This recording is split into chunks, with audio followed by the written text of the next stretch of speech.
Clinical trials जब से corona हुआ है तब से तो आपको पता ही चल गया होगा। क्लिनिकल ट्रायल्स बेसिकली होता क्या है कि ये एक न्यू ड्रग डिस्कवरी प्रोसेस होता है।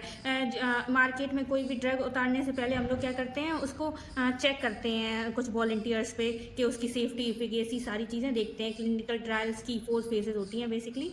तो अब हम क्लिनिकल ट्रायल्स स्टार्ट कर रहे हैं।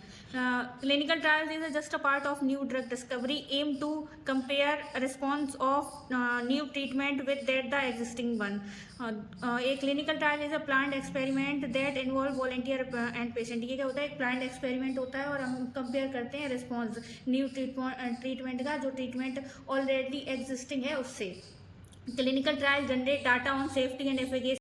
They are conduct after they have received health authority and ethic committee approval in the country. मतलब इसके लिए हमें कमिटी से और अथॉरिटी से अप्रूवल की ज़रूरत होती है। जब ये सारी चीज़ें मिलती है तभी हम अपना क्लिनिकल ट्रायल परफॉर्म करते हैं।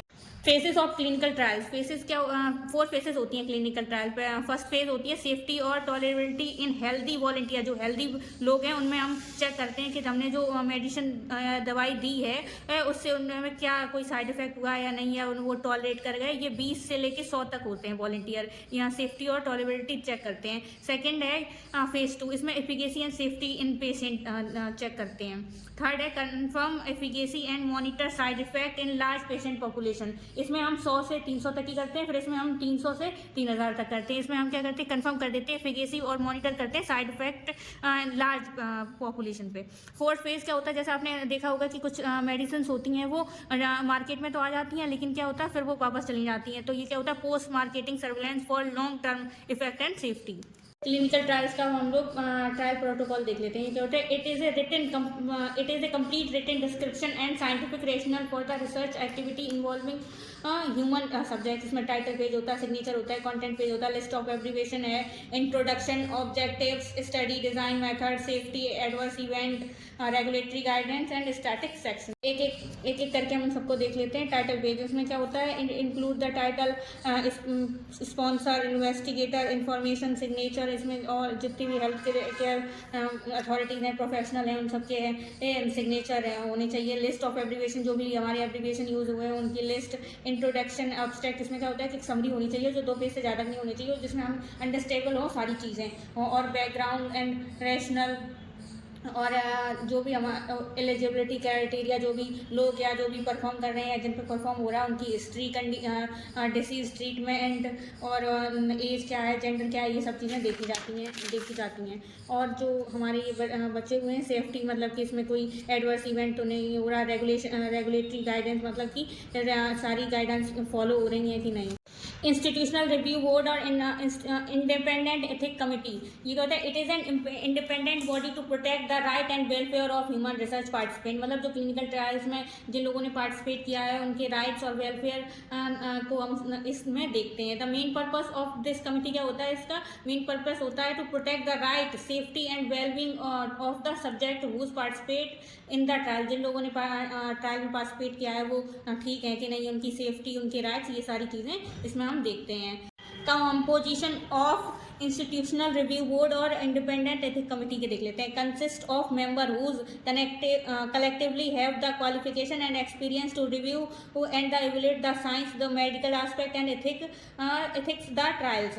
इसमें कौन कौन होते हैं, इंक्लूडेड एटलीस्ट 5 मेंबर्स होते हैं, जिसमें एक मेंबर होना चाहिए जो प्राइमरीली नॉन साइंटिफिक एरियाज होनी चाहिए। सेकंड एंड एक जो मेंबर होता है वो इज इंडिपेंडेंट टू इंस्टीट्यूशन। इसमें जो मेंबर्स हैं वो एक्सपीरियंस होने चाहिए, क्वालिफाइड होने चाहिए उस फील्ड में।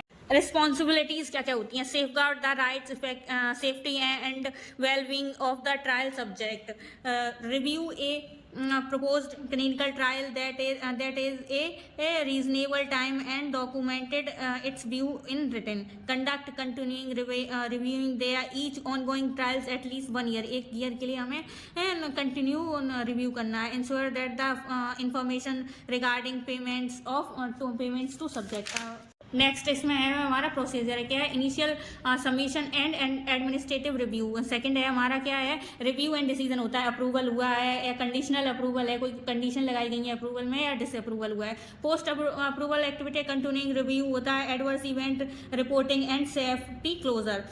फोर्थ है हमारा